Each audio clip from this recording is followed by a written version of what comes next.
welcome to our Ask a Specialist training today. We're going to be talking about Circle of Security, which is a parenting program. It's not necessarily a parenting class. It's more of a, it's not a how-to parent. It's really more of a relationship building and how to build a relationship and read your children's cues. It's actually one of my favorite programs. I became a facilitator about 4 years ago, and I'm such a huge fan. And with us today is Angelo Sandoval, and he has extensive experience in Circle of Security. He has been working with families with Circle of Security for a very long time, and he does it frequently.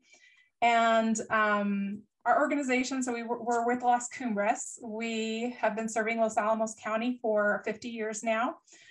We have a wide range of services. I work primarily in the family infant toddler program, the early intervention program with families who have toddlers with developmental delays. And Angela works with the fatherhood program. We serve Santa Fe, Rio Arriba, Taos, and Los Alamos counties. We've recently got a grant from the Los Alamos County, and we've expanded our services and into a space here in Los Alamos, and we're very excited about that.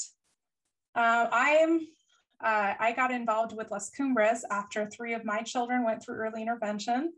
So I was a huge fan. Las Cumbres became my support system when my children were small, and I really enjoy being a support system for other people as they're going through similar situations. So let me turn this over to Angelo and have him give you an overview of the Circle of Security program. Hello, my name is Angelo Sandoval, and I am the coordinator for the fatherhood program. I have been running Circle of Security groups for about 6.5 years, almost 7. I run an average of 3 groups a year. On occasion, I'll run a Spanish group as well. And I also do individual sessions of Circle of Security with parents individually or as a couple. So Circle of Security is one of the things that I like about Circle of Security, just to begin with, is that it works on the human experience. So it doesn't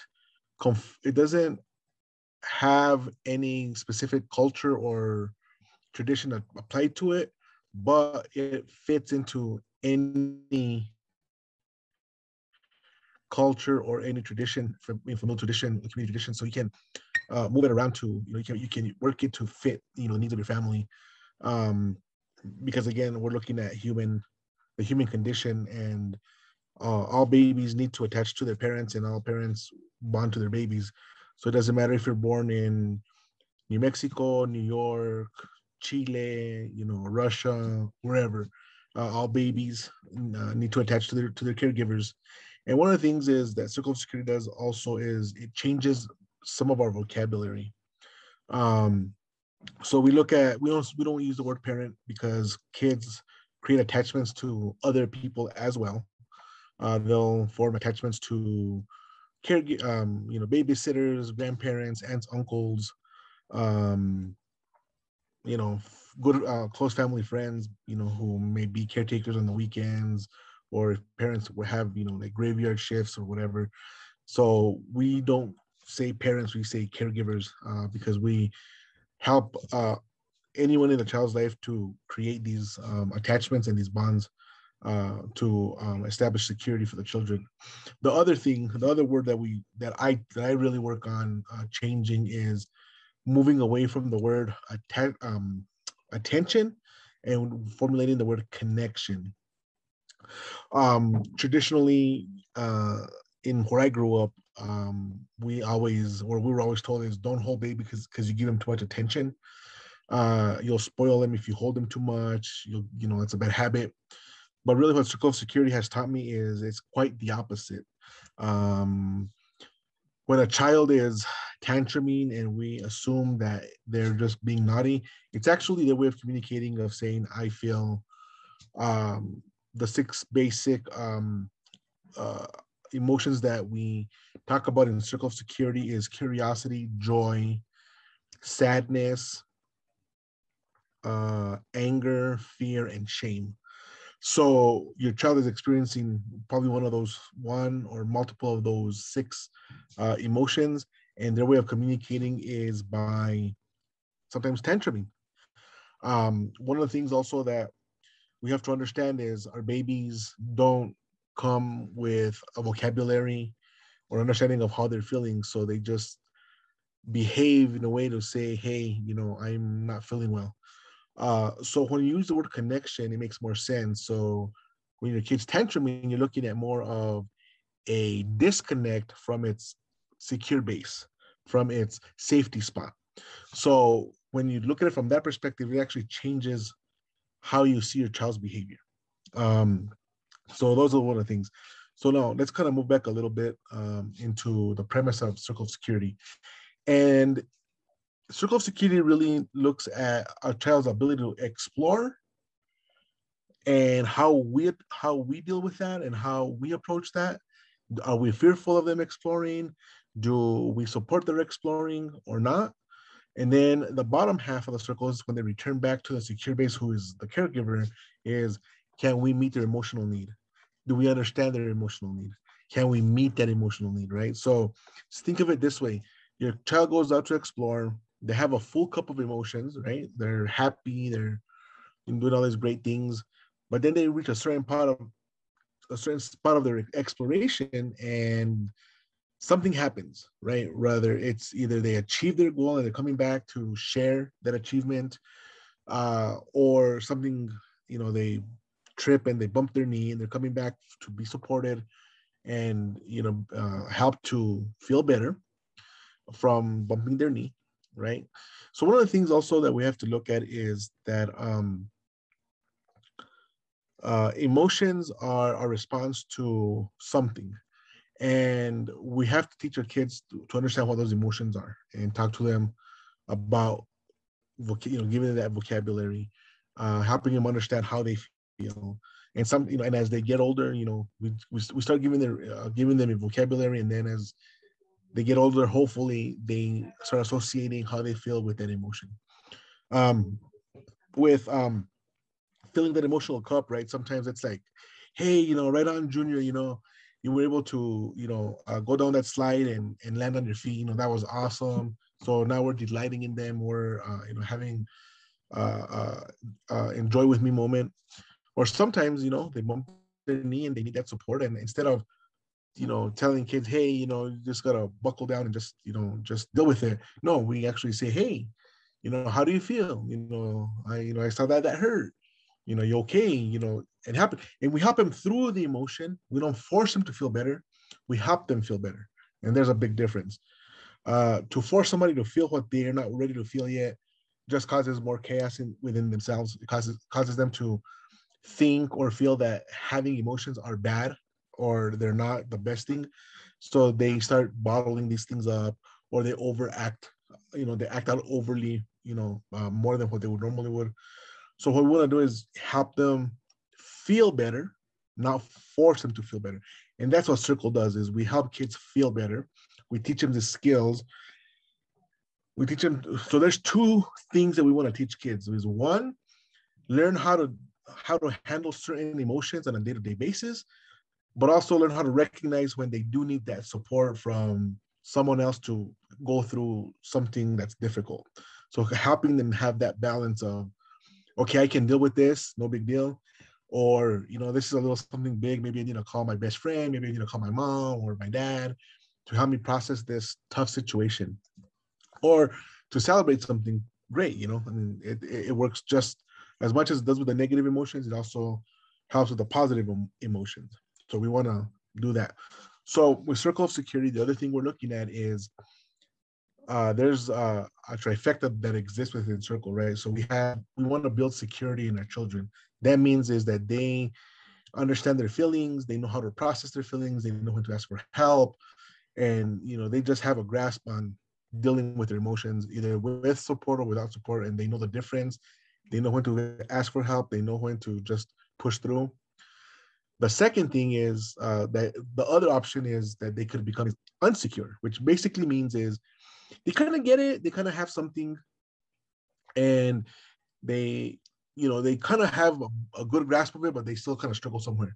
So when you look at kids that are insecure, the best example is, that one kid that comes from a broken home, but is like the star basketball player, or that kid that comes from a broken home and just has like straight A's. What they did is they found the security in something, right? Sports, academics, art, whatever the genre, poetry, painting, drawing, whatever the case may be. The security is found in these things, right? So they have something that helps them process their emotions. Now, what we want to avoid is the disorganized kid. This is the kid that has no skills to deal with their emotions. They have no support system to help them deal with their emotions. These are the kids that grow up to be the hardcore gangbangers that, they're 50 years old and they're still gang banging. They're still living that life of a teenager, but they're 50 years old and they're gang banging hardcore. These are the kids that grow up to be the hardcore drug addicts, the hardcore alcoholics that they just can't shake the addiction because they don't know how to feel. They don't want to feel. They don't want to be vulnerable because they don't have those skills. So they find these activities, either gangs or drugs or alcohol, that help them deal with their problems, and they become disorganized. So what we want to do is avoid disorganized. We prefer, of course, we always want to have our kids to be secure. Unsecure, hopefully they go on the right direction and they don't take the negative path. But we can live with unsecure for the most part, but we want to go secure. Okay, we want to work on our kids being secure, that they feel comfortable dealing with daily challenges, that they feel comfortable asking for help, and that they have that ability. I love how Circle of Security really supports parents and caregivers in guiding children through this. And so when we talk about that circle of security, we're talking about when to allow them, let them go a little bit and gain a little bit more confidence, and when to bring them back into that safe haven and that security, that place of security, and to build that confidence in these kids. And so it's one of my favorite things about Circle of Security. And another thing I really love about it is when we talk about, how you're supposed, doing all these things and supporting your children and helping them grow, that good enough is good enough. And it's not, you have to be a perfect parent all the time. Because I think we already put enough, we as caregivers put enough on ourselves in terms of stress and in terms of expectations that, they talk about good enough, and they talk about, and it's a really a great program, I feel like. And so as we expand more up here in Los Alamos, we will be doing a Circle of Security program, which is going to be amazing. I'm so excited about it. So watch for that in the next little while. We should be starting those classes soon, and it's going to be, so I hope people will be excited about it and excited about attending. And one of the things is because Las Cumbres as well, we're also expanding the fatherhood program up there. So any dads who need support, just general parenting support, child custody support, involvement with child protective services, these three groups of dads are welcome, will have access to the fatherhood program, which they'll get Circle of Security. Now, the cool thing is, I actually really focus, when I work with the dads, I really focus Circle of Security from a dad's perspective, from a male perspective. But I also do the general, general Circle of Security, where I do have both moms and dads. And of course, we keep that, just caregivers. But I do like to, when I work with the dads, I do bring up, things that have to do with, dads and some of the struggles that we have in terms of parenting, due to the fact that we're not really trained, so to speak, as to be parents. As little boys, we're taught to work, we're taught to be caregiver or breadwinners, we're taught to be protectors, but we're not really taught to be parents. We're taught to do everything but parent. So we really tackle that issue in the fatherhood program, because we know that little girls naturally are, they play with baby dolls, they mimic mama, they mimic grandma, they mimic their aunts or their adult sisters if they have any. So they get this, this mentorship of being parents from the moment they're able to hold a baby. As men, we're given a mentorship of working, taking care of the house, taking care of, the ranch if there's one in the family, whatever the case may be, right? So as men, we're not always necessarily mentored to be parents, we're mentored to do everything else. So the follow program, we really address that, and we really try and teach men how to be fathers, how to be nurturing, how to get in touch with our emotions, right? Because we're taught that men shouldn't be emotional, so we really break away from that and create this environment where men can also have emotions, men can also share emotions, and pass it on to our sons. So I want to share with you guys just what the circle of security looks like. This is one of the diagrams that we use from the program. This is one of the worksheets that we actually share with participants. So as you can see, the top hand is the secure base, and the top of the circle is going out to explore. And some of the things that we're looking for with the parent and the child is that there's watch over me moments, which means is the kids just playing, they're enjoying, we're just kind of watching, making sure that they're okay. Then there's a delight in me, which means is, you're really showing that, hey, you did great, that was an awesome achievement, and then the help me moment is they're trying to climb up the ladder of the slide, they're kind of stuck, you kind of help them up the ladder. And then there's the enjoy with me moment. Again, that goes back to enjoying playtime, enjoying a video game, enjoying coloring. You're involved in the actual situation, in the actual activity with your children. You're having that enjoy with me moment. Now we have the welcome my coming to you. This is when the child has achieved that explorational goal and they're coming back to you as the parent. And we're looking at protect me moments. This is, they get scared and we help them process that fear. Comfort me, maybe they bumped their knee, maybe they got their, they were, maybe bumping heads with another kid and they got their feelings hurt. Now, delighting me is in both top and bottom, right? So we're delighting in both their achievements and delighting them when they come back in to have their emotional fulfilled. And then, of course, organize my feelings. This is very important as well, because we really want to help them understand what they're feeling. So when they're babies, you start naming those emotions. If you kind of figure out what emotion they could be experiencing based on the situation right before the crying, right before the whatever behavior they're showing, that they're not in a good place or they're in a happy place, right? So this is where we start teaching them, are you feeling happy? Are you feeling sad? Are you feeling scared? And we start giving them that vocabulary and try and help them match the vocabulary with what they're feeling. And what's great is this not only translates when they're younger, but it also translates as they get older. It might look differently, the watch over me, the delight in me, as they're teenagers, the enjoy with me. It looks different.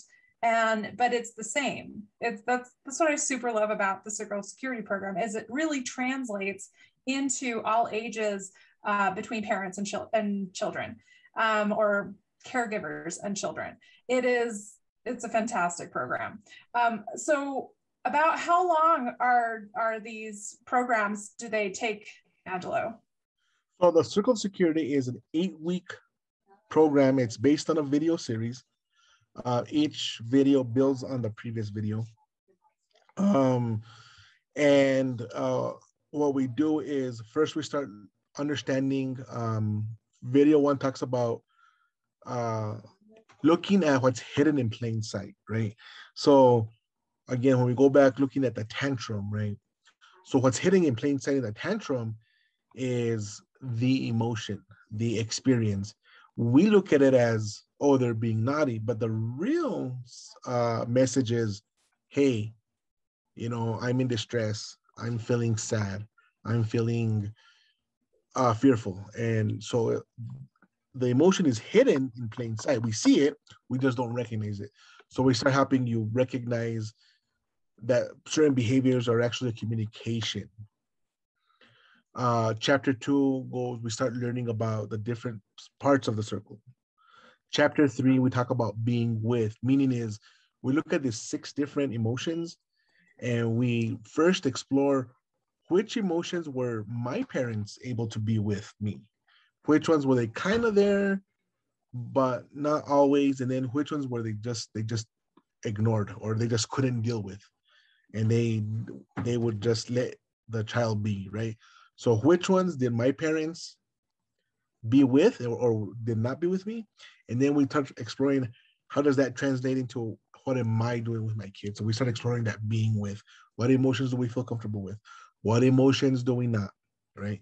And then chapter 4 again just kind of builds on being with the little bit older children and the infants. Now chapter 5 is for me is one of the key ones because this is what we're talking about, shark music. Okay. Shark music is basically that anxiety that builds when your kid is acting a certain way and they're having an emotion that you may not feel comfortable with. So let's use anger as an example.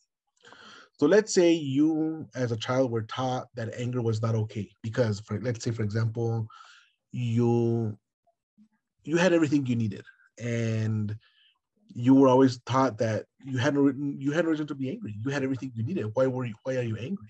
Right? So as you get older, anger is this bad thing, right? Feeling angry is this bad thing. So when your kid starts feeling angry, your shark music goes up because now you're like, how do I deal with this? Because you were never taught how to deal with it. You were maybe given the impression that that was a bad thing to feel. So now you don't know how to help your kid through this.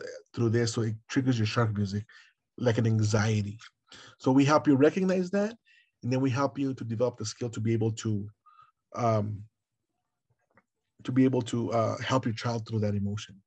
6 is we're still continuing with the shark music and exploring those needs on the circle. Where does the shark music kick in? Is your shark music on the top in the exploration?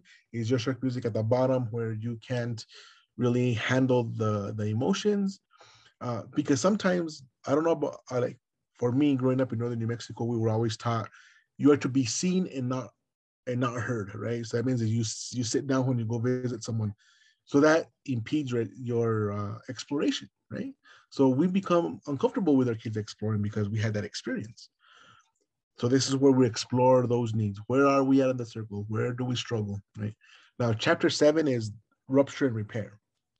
So what we're talking about with rupture and repair is you're going to have ruptures with your children. You're going to have, you're going to bump heads. There's going to be pushback, but we're going to teach you how to repair that, right? So one of the things that we do, this is where we change the meaning of vocabulary. So for a lot of us, we use timeout as a punishment. Well, in Circle of Security, we teach you to use timeout exactly what it means. Timeout. Just like the basketball game, just like the football game, there's a timeout to reset everything. Now with this, you provide a time limit and you say, okay, you're going to your room, I'm going to the living room for 3 minutes, 5 minutes. At the end of that time window, we come back to the kitchen or we come back to the porch and we're going to discuss what happened. We're going to talk about it. We're going to teach our kids the do's and don'ts. One of the things is that really has helped me in my use of this is I always tell my kids, emotions are okay. You can feel whatever you need to feel, but it's the behaviors that we're looking at, right? What can you do and what can't you do? So you can go for a walk if you're angry, but you can't kick the cat, right? You can talk to me about why you're angry, but you can't argue with me of why you're angry. So we address the behaviors because that's the actual problem, and the emotions we teach them how to process and how to manage those emotions. The other thing too is we want to be able that we stay consistent, that we stay bigger, stronger, and kind. We don't want to be weak with our approach to our children because then they'll run all over us. We also don't want to be mean. We don't want to be overly, mean about how we approach discipline or how we approach a situation. We want to stay balanced, bigger, wiser, and kind, right? Bigger, wiser, and kind because we're the adults. We know what's going on. We know, we have the experience, we have that understanding of emotions, and we can teach our kids those skills. And then chapter 8 wraps everything up. We kind of go through a little bit of everything. There's a clip of this one mom and her child, and we get to see pre and post circle of security, and how this mom learns to address her child's anger issues, and how just being with helps, right? She teaches him to be the child, and she teaches him that she's the parent. And that's one of the things is we with parenting is we have to make those roles very specific. I'm the parent, you're the child. And bigger, wiser, and kind really helps us understand that. Now, one of the things also is you can apologize if you know you approach something wrong. You can tell your kids, I'm sorry I yelled. The situation didn't call for that, but you leave it at that. You apologize and you call out the behavior, but you don't change the power structure. You're still the adult. You're still the parent. They're still the child. You can apologize if you feel you were wrong, or if you know you were wrong in how you approach that situation, but it stops there. You don't shift the power structure. You don't shift any of that stuff. You just admit to what you did wrong. And what have you just done? You've taught your child a self-accountability, and you taught them to have empathy, and you've taught them to be able to apologize and take ownership for their behaviors by being a model of that. And this is such a great program to just to support, that relationship building between, the caregiver and the child, which is why I love Circle of Security so much. And we do ask parents when they do Circle of Security to commit to the 8 weeks to the program. And it brings up a lot of emotions in parents. I at least it did with me when I was learning to be a facilitator and learning the program. It really, it brings up a lot of emotions. So doing the entire, spreading it out through 8 weeks really allows you to sort of process this, and really allows you to really, figure out how you feel about it and talk about it. And that's why we really like that we ask parents to commit to the 8-week program for Circle of Security. One of the things also is Circle of Security, yes, it's a video-based program, but it's through the conversations that we have in group that really makes it come to life. So if you do have to miss the class, we can make up the video, but you can't make up the conversation that we had the day you missed. So I like to encourage, parents to try not to miss any groups, because once you miss a group, you miss the conversation. And the reason why we have a lot of conversations is because I bring in stories of how I view Circle of Security. I ask, after every video, I encourage the parents to practice those skills at home with their babies, and then bring those experiences back the following week, and we can share about, what did it feel like to be with? What did it feel like to be able to just take a timeout and teach your kid that timeout is exactly that, just a cooling off period, right? And we're changing the whole concept of attention to connection. Did that help you re-engage your child a little bit easier, a little bit smoother, by looking at it as a connectivity issue rather than an attention issue, right? So it's the conversations that really make Circle of Security come to life.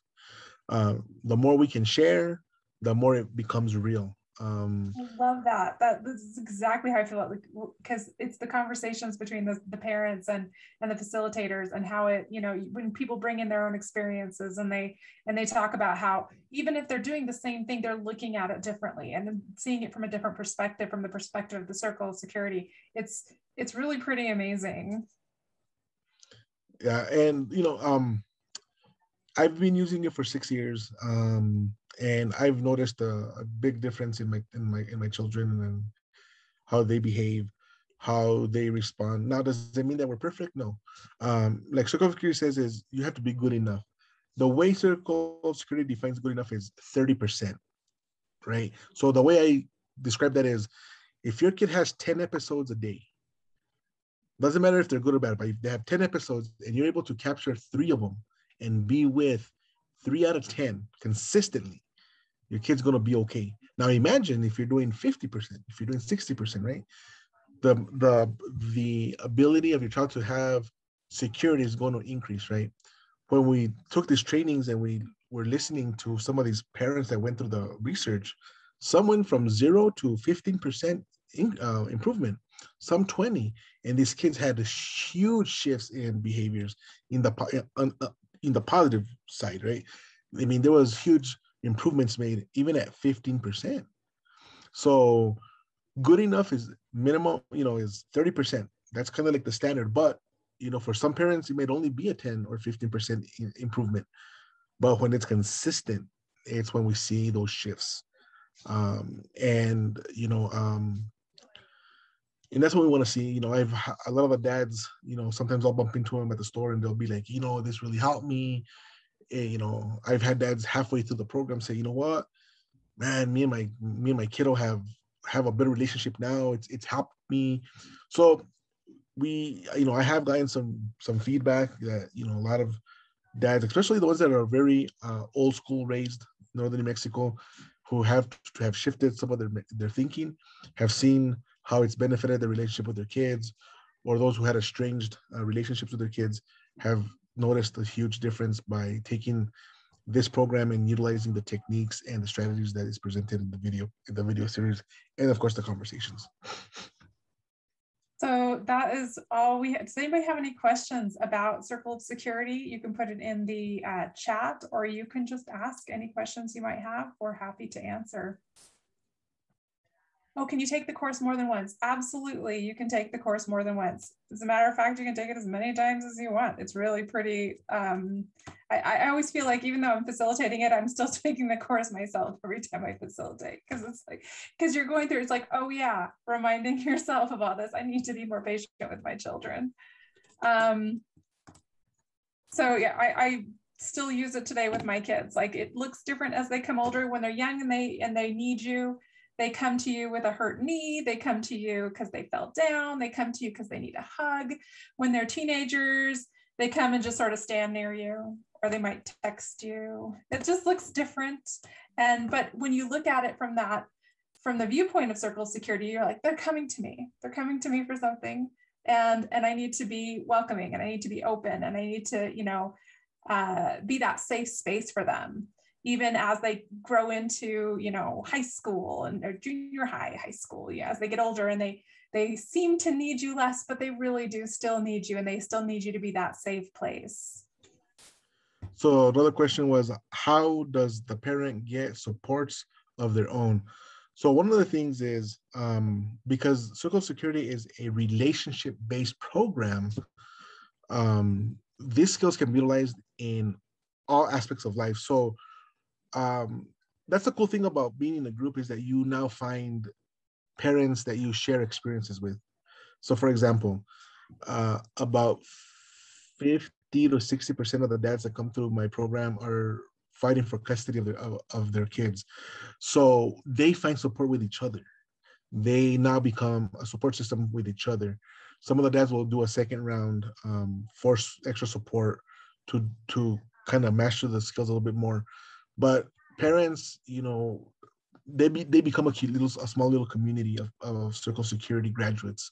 So that's another way. And of course, we're available to the parents for extra support. Even if you've graduated and you're no longer enrolled in the program, you can still call the facilitator and check in and say, hey, can I discuss something with you? We'll take that time to talk with you, review some of those concepts if wherever you're struggling or just need some reinforcements. So we support you guys. Is there a certain number of families that can participate in the group? If we have co-facilitators, we can do probably a good 15 people. Well, 16 if we had couples. That's probably the ideal. But we'll do our best to accommodate as best as possible. Now, the other thing is, I do provide the program in Spanish. I am bilingual, and I do have the videos in Spanish and the handouts in Spanish. So I do a Spanish Circle of Security. Right now we're discussing starting them in January, where they'll be consistently part of the rotation. Now, one of the things that I do recommend is, if you have a family that's together, but there's a lot of tension between the parents, or the parents aren't necessarily on the same page, that you refer mom to Circle and you refer dad to the father's group, because we want to make sure that if there's any kind of domestic violence, or even if it doesn't rise to the level of abuse, but if there's that power struggle, whatever, we want to make sure that we separate the parents, so that the one that's, the parent that's the victim can feel free and feel safe to share whatever they need, right? So the other thing is I also kind of add a little bit of a co-parenting approach to this, because these skills are universal in any relationship. So I try and teach the dads how to use the circle of security when they're talking to either their spouse or their co-parent if they're separated. So I use not only circle of security, not just for the parenting part, but also for a co-parenting, because you can use the skills as a boss, as if you work with people. Like I use the skills with the group from the woman group starts, the woman group ends. I'm utilizing the skills. I'm checking in. I'm doing that. Hey, how are you feeling? How can I help you feel better? So like we use these skills even in groups, and part of it's to model how the system works and to help support. Like the question was, how do we support parents, right? We support parents by using the model with them so that they can see it in action. Yeah, and they can see how supported they feel and how they can make their children feel supported and seen. So thank you for joining us today. I hope we answered any questions you might have. Please go to our website if you have any other questions about Las Cumbres or the programs that we provide. And there will also be a SurveyMonkey link that's going to be at the bottom. So if you could fill out a survey about today's Ask a Specialist, we'd really appreciate it. And then we'll be having another Ask a Specialist in 2 weeks on the 24th. And I believe that one's going to be back to school, supporting your children as they go back to school. So we'll be having that in 2 weeks so we can help our kids. And again, Circle Security also helps with that as well, right? Thank you so much for joining us.